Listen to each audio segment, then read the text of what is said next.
A new social media app has caught the attention of some high-profile conservative figures, including members of the Trump campaign. The app, called either Parler or Parler, depending on how you pronounce it, currently hosts 100,000 users, but the president's campaign manager has been pushing Trump to join, citing bias against him in Silicon Valley.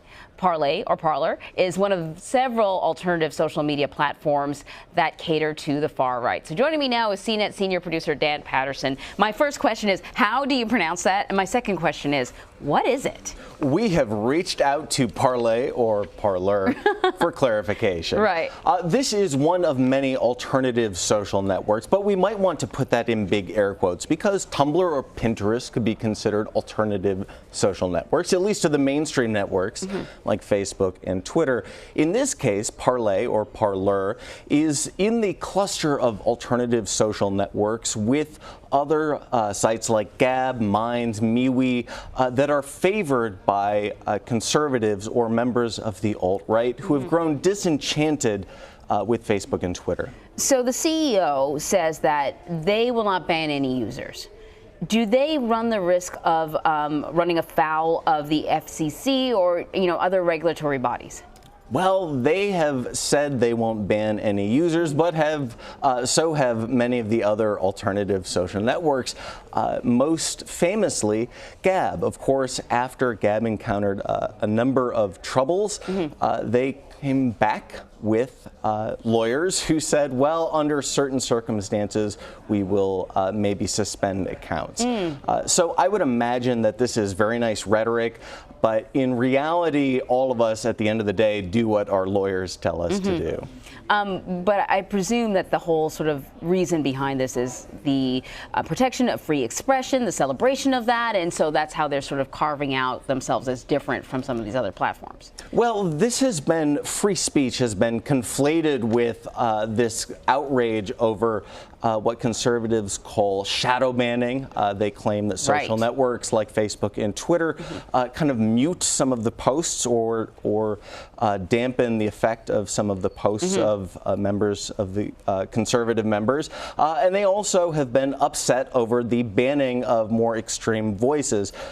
Mainstream social networks, and we have spoken with Facebook and Twitter about this, say, hey, look, we are private companies and it's our right to say the types or define the terms of the types of content we want on our network, just like any other media channel. Now, at the same time, those mainstream social networks kind of let these voices rise to prominence for quite a while. Yeah, I mean, that's what it sort of occurred to me, that the thing about the criticism that Twitter has received has to do with giving some extreme voices a platform. Meanwhile, they're being criticized on the right for sort of silencing them. Do we know if this is actually happening or not? Well, we know that some accounts are terminated or banned, and there are particular reasons. And again, many of these mainstream social networks kind of ask for it both ways. Last August, Facebook said, hey, look, banning or terminating accounts isn't the right way to proceed. Then last April, they said, okay, we're going to ban and terminate some accounts. Twitter has kind of done very similar things where they were reluctant to ban accounts and then afterwards said, of course, this is the right thing to do. So what we have right now is this kind of fractured playing space of social media. And it is, we see these niche networks kind of gravitate towards niche audiences.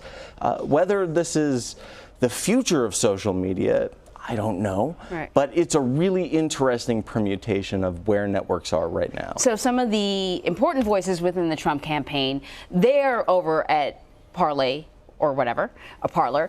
They want the president to move his voice over there. What's the likelihood of that happening? Because it seems like the campaign's still spending a lot of money on Facebook and these other sort of more mainstream platforms. This is great rhetoric for Parscale to say, hey, look, maybe we'll bring the president to Gab. Maybe we'll bring the president to Parler. Yeah. Look, but Parler has 100,000 users. 100,000 users, 100,000. Look, there is no chance the president or anyone else is going to give up millions or tens of millions or even hundreds of millions of followers. And look, at the end of the day, it's really about the broadest audience possible. So, yeah, we could have the president on Parler or Parler. We could have the president on Gab.